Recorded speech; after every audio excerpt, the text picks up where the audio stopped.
Assalamualaikum warahmatullahi wabarakatuh. Perkenalkan, nama saya Muhammad Maulidani, NIM 1919000. Di sini saya akan mempresentasikan hasil dari magang 2 yang saya lakukan di SMP Negeri 1 Pandaan. Nah, SMP Negeri 1 Pandaan ini berdiri sejak tanggal 3 Maret 1976. Nah, dari masa ke masa perkembangannya itu sangat pesat, baik dari segi budayanya maupun prestasi akademiknya. Nah, ketika kita masuk ke SMP Negeri 1 Pandaan, dari gerbang itu kita bisa langsung melihat gedung seni yang terpapar jelas besar berdiri di SMP Negeri 1 Pandaan. Selain itu, seni-seni yang dimiliki oleh siswa, hasil karya seninya itu dipaparkan langsung atau dipamerkan secara langsung di dinding-dinding sekolah dan juga di gedung tersebut. Nah, selain prestasi di bidang budayanya, SMP Negeri 1 Pandaan juga terkenal akan prestasi akademiknya. Oleh sebab itu, kita selanjutnya akan membahas tentang kurikulum dan silabus, kemudian RPP, bahan ajar, dan juga instrumen evaluasi. Selama pengamatan saya, penelitian saya di SMP Negeri 1 Pandaan, saya ditemani dengan guru yakni Bapak Ainul Yakin. Terima kasih kepada Bapak Ainul Yakin yang telah bersedia membimbing saya selama saya KKL di sana. Nah, sebelum kita masuk ke pembahasan hasil dari magang saya di sana, teman-teman harus mengetahui terlebih dahulu apa itu kurikulum, silabus, RPP, bahan ajar, dan juga instrumen evaluasi, agar nanti saat pembahasan teman-teman bisa lebih mengerti makna dari hasil pengamatan saya. Nah, di sini saya akan sedikit menjelaskan apa itu tentang kurikulum dan silabus. Nah, kurikulum itu adalah sebuah landasan yang menjadi sebuah landasan mulai dari awal siswa belajar di sekolah hingga nanti lulus dari sekolah tersebut. Jadi dari start hingga finishnya. Nah, di dalam sebuah kurikulum itu terdapat tujuan pembelajaran. Nah, kemudian selain itu selanjutnya kita akan bahas tentang silabus. Silabus itu adalah sebuah garis besar atau ringkasan atau isi pokok dalam materi yang sudah diatur pada kurikulum. Kemudian RPP atau kita kenal dengan rancangan pembelajaran. Nah, RPP ini dimiliki oleh guru untuk menjadi acuan atau aturan dan arahan selama proses pembelajaran dalam kurun waktu. Nah, misalnya nih, RPP itu diajarkan pada jam pertama hingga jam kedua. Nah, RPP ini mengatur jalannya pembelajaran mulai awal hingga akhir pada waktu jam tersebut, seperti itu. Kemudian bahan ajar. Nah, bahan ajar itu adalah sebuah bahan yang nanti akan diajarkan kepada siswa. Bahan ajar ini tersusun secara sistematis dan dapat disebut bahan ajar itu adalah segala bentuk bahan baik berupa informasi, alat, dan lain-lain yang tersusun secara sistematis dan dapat memberikan dampak baik kepada siswa gitu. Kemudian yang selanjutnya itu instrumen evaluasi. Mengapa sih harus ada instrumen evaluasi? Instrumen evaluasi ini bertujuan untuk mengetahui hasil dari proses pembelajaran tersebut. Nah, instrumen evaluasi itu merupakan sebuah alat ukur yang digunakan untuk mengolah data dan nantinya akan ditarik sebuah kesimpulan terkait keberhasilan suatu proses pembelajaran pada waktu tersebut. Seperti itu. Nah, sekarang kita masuk ke kurikulum dan juga silabus, RPP, bahan ajar, dan juga instrumen evaluasi yang ada di SMP Negeri 1 Pandaan. Nah, untuk kurikulum dan silabusnya, kurikulumnya itu kan selama masa pandemi ini. Saya akan melakukan pengamatan selama masa pandemi. Nah, selama masa itu, kurikulumnya itu menggunakan kurikulum darurat. Mengapa seperti itu? Karena menyesuaikan kondisi dan keadaan yang terjadi pada waktu tersebut. Nah, selama proses pembelajaran itu guru menggunakan media seperti YouTube, Google Classroom, Zoom Meeting, Google Meeting, WhatsApp Group, dan lain sebagainya. Nah, kemudian silabus ini juga disesuaikan dengan kurikulum, tepatnya pada KI dan KD pada kurikulum. Kemudian dibuatnya sebuah gambaran umum terkait indikator, kemudian dikembangkan lagi oleh guru mata pelajaran tersebut. Nah, jadi silabus itu dari gambaran umum ya. SMP Negeri 1 Pandaan itu cuma memberikan gambaran umum, kemudian guru mata pelajaran tersebut yang mengembangkannya sendiri. Seperti yang ada pada SMP Negeri 1 Pandaan, guru matematika itu memiliki kerumunan sendiri. Jadi setiap ingin melakukan sesuatu hal, apalagi misalnya dalam masa pandemi ini ya, pembuatan video, itu guru matematika pasti langsung diskusi, kemudian akan dibuatnya video oleh satu guru. Nah, kemudian materi tersebut akan disebarkan ke seluruh kelas sesuai jenjangnya masing-masing. Nah, seperti itu. Kemudian Selama pembelajaran daring, materi yang diajarkan itu hanya materi yang bersifat esensial. Mengapa seperti itu? Karena waktu yang ditempuh selama pembelajaran itu berkurang, tidak sama seperti pembelajaran offline. Selain itu, siswa juga terbatas akan kuota dan juga interaksi antara guru dan siswa. Itu tidak bisa berlangsung seperti biasanya, seperti pembelajaran offline. Sehingga guru, apalagi khususnya matematika nih, kan matematika ini suatu ilmu yang banyak sekali diterapkan dalam kehidupan sehari. Nah, jadi guru itu akan memaksimalkan semaksimal mungkin penyampaian materi yang bersifat esensial ini. Kemudian, sumber belajar yang ada di SMP Negeri 1 Pandaan itu berasal dari buku paket yang diberikan pemerintah serta tambahan pendukung lainnya. Nah, karena buku paket kan dari pemerintah, otomatis itu sudah sesuai dengan kurikulum yang ada. Nah, kemudian pendukung lainnya itu seperti apa? Ada LKS untuk lembar kerja siswa dan misalnya seperti video edukatif yang dibuat oleh guru. Nah, saya jelaskan sekali lagi. Untuk video edukatifnya itu guru awalnya itu rembukan. Guru matematika pada umumnya itu diskusi terkait materi yang akan dibuatkan video edukatif. Nah, kemudian setiap jenjangnya itu hanya dibuat oleh satu guru. Nah, kemudian hasil dari itu disebarkan ke seluruh kelas sesuai jenjangnya. Seperti itu. Kemudian kita lanjut ke RPP. Nah, RPP tadi kan itu kan sebuah rancangan pembelajaran yang menjadi acuan guru selama proses pembelajaran. Nah, kemudian indikatornya pada RPP yang ada di SMP Negeri Pandaan ini sudah disesuaikan dengan KD, yang ada pada kurikulum. Nah, kemudian indikatornya itu sudah menggunakan bahasa yang operasional. Kemudian selama masa pandemi, materi yang diajarkan hanya sesuatu yang bersifat esensial, tetapi tetap disesuaikan dengan KD yang ada. Kemudian RPP itu disesuaikan dengan kondisi siswa.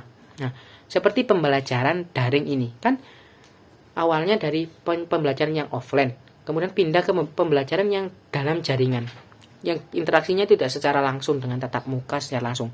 Itu melalui media seperti Google Meet dan lain-lain, seperti itu.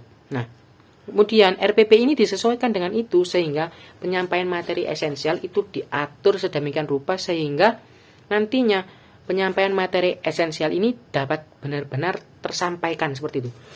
Nah, tetapi tidak hanya dalam masa waktu pembelajaran yang ditetapkan oleh sekolah, guru juga melayani.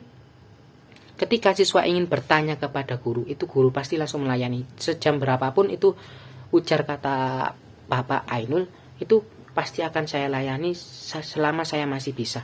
Seperti itu. Jadi meski jam berapapun ketika siswa itu tanya, beliau akan merespon. Kemudian, nah, di sana meski pembelajaran secara daring itu pasti ada kerja kelompok dan juga ini menerapkan interaktif yang sangat baik. Penerapan dalam rancangan pembelajaran itu guru selalu ini berusaha mencari sebuah strategi pembelajaran yang sesuai, yang dapat menarik interaktifnya siswa. Itu bisa berupa game dan lain-lain. Nah, kemudian untuk kerja kelompok itu masih bisa dilaksanakan. Nah, kemudian untuk metode pembelajaran itu disesuaikan dengan hakikat mata pelajarannya. Seperti contohnya materi SPLDV. Nah, sistem persamaan linear dua variabel. Nah, ataupun SPLDV itu juga disesuaikan strategi pembelajarannya atau metode pembelajaran disesuaikan itu. Contohnya seperti ini. Guru itu mengajak siswa ke kantin untuk membelanja 3 buah jenis makanan dengan jumlah yang tidak ditentukan. Nah, kemudian itu dihubungkan dengan materi pembelajaran tersebut. Kemudian, setelah RPP, kita akan membahas sedikit tentang bahan ajar. Nah, bahan ajar yang ada di SMP Negeri 1 Pandaan itu bahan ajar yang digunakan sesuai dengan anjuran dari pemerintah. Nah, seperti buku paket, itu kan dari pemerintah. Nah, kemudian bahan ajarnya tidak membosankan. Jadi guru di SMP Negeri 1 Pandaan itu sebisa mungkin membuat siswa itu tidak bosan selama melaksanakan proses pembelajaran. Jadi bahan ajarnya itu bisa disesuaikan seperti video edukatif dan lain sebagainya.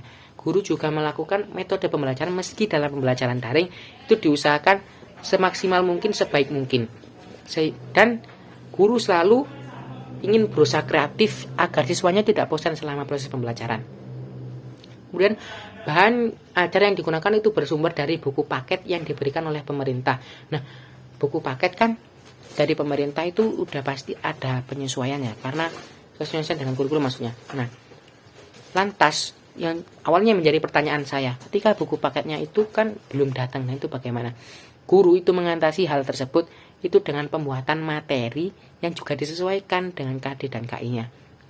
Biasanya materinya itu bisa berupa kayak file gitu dan juga video edukatif. Kebanyakan dikemas dalam bentuk video edukatif seperti itu. Nah, kemudian bahan ajar yang digunakan itu telah konsisten dengan realita dan fenomena kehidupan yang ada. Seperti contohnya yang saya jelaskan tadi, seperti materi SPLTV. Nah, itu memang bahan ajarnya itu memang disesuaikan sekali dengan keadaan dan kehidupan yang nyata pada kehidupan sehari-hari. Selain itu, guru di sana seperti yang Bapak Ainul Yakin itu selalu mengintegrasikan matematika ini dengan kehidupan sehari-hari.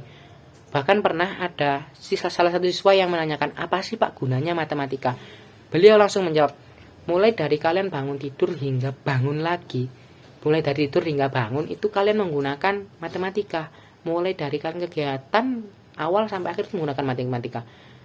Yang dasar seperti ini, kalian tidur berapa jam? Kalian menghitung jam kok bisa tahu ini berapa jam? Nah, itu kan udah masuk konsep matematika. Nah, oleh sebab itu, guru itu selalu memberikan penjelasan seperti itu agar dapat menarik minat belajar siswa. Selain itu juga biasanya guru itu melakukan strategi pembelajaran yang variatif sehingga tidak bosan dan dapat menarik minat siswa dalam belajar. Kemudian di sana itu guru bukan lebih sering untuk menarik minat siswa, itu guru biasanya menggunakan metode pembelajaran berbasis game. Mengapa? Karena ketika siswa itu senang dengan pembelajaran, selama prosesnya pembelajaran tersebut siswa itu senang, maka siswa itu akan terngiang-ngiang di kepikirannya, ketika matematika itu pasti gini. Nah, pasti kan pandangan siswa itu terhadap matematika itu udah nggak jelek lagi gitu.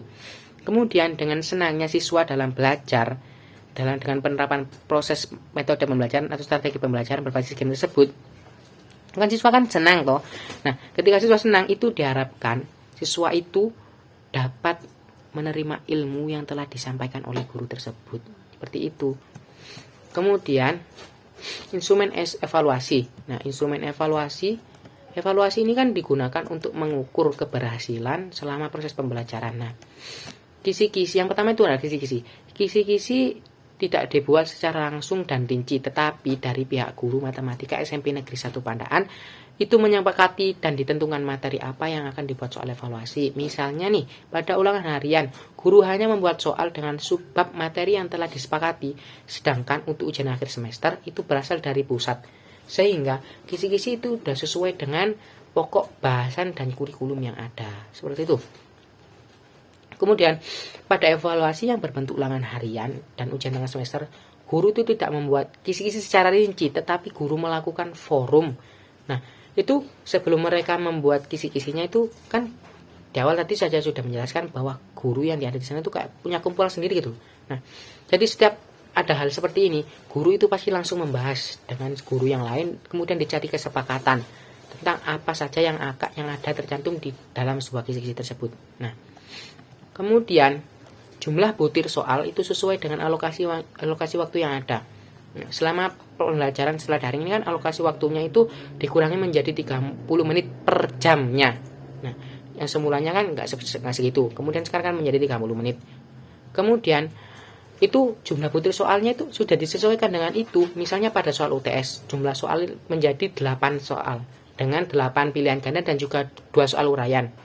Kemudian bahasa-bahasa yang digunakan dalam butir soal itu menggunakan bahasa yang mudah difahami oleh siswa, sehingga siswa itu dapat mudah mengerti dan dapat mudah menyelesaikan masalah matematika yang diberikan oleh guru. Kemudian, soal yang diberikan telah sesuai dengan tingkat perkembangan berpikir siswa. Nah, soal yang diberikan itu kan, kembali lagi saya jelaskan tadi kan, pasti dirembukkan dulu oleh guru-guru, kemudian baru ditentukan, diambil kesepakatan apa yang akan diberikan kepada siswa. Nah, soal yang telah diberikan itu sesuai dengan tingkat perkembangan berpikir siswa, dimulai dari soal yang mudah hingga nanti soal yang sulit.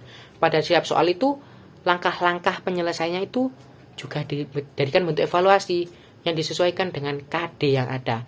Semisal dari soal 1 terdapat indikasi 2 KD, maka guru juga akan menilai dengan kesesuaian dengan KD tersebut. Nah, kemudian kunci jawaban tersedia pada butir soal yang ada. Nah, guru itu tidak akan membuat soal yang tidak ada jawabannya. Nah, lantas bagaimana soal yang berasal dari pusat? Apakah guru tidak membuat kunci jawaban? Nah, pada soal yang diberikan oleh pusat itu kan pasti sudah ada kunci jawabannya, tetapi guru-guru tersebut tetap mengecek apakah benar soal itu memiliki jawaban yang valid. Nah, seperti itu. Kemudian selanjutnya itu langkah-langkah penyelesaian masalah juga disesuaikan dengan nilai yang ada yang pada KD. Nah, seperti yang saya jelaskan tadi, misalnya pada satu soal terdapat indikasi 2 KD, maka guru itu juga menilainya itu dari 2 KD ini, jadi dipisah. Seperti itu, bukan dipisah sih, cuma dinilainya itu disesuaikan dengan KD-nya. Seperti itu. Jadi setiap langkah-langkah itu diamati oleh guru. Nah, sekian dari saya, terima kasih. Wassalamualaikum warahmatullahi wabarakatuh.